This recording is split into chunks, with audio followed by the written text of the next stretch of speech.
Hi guys, so maulan sa amin guys.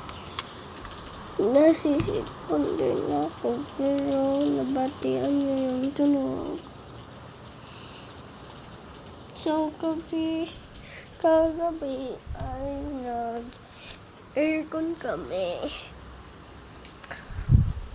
Bukas dito. Tapos nakita. Wait lang. I-zoom ko para makita ko.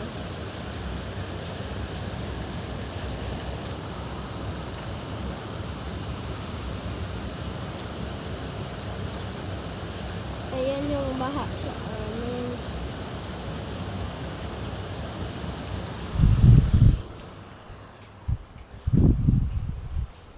So, matulog yung ate ko. Kawawa naman.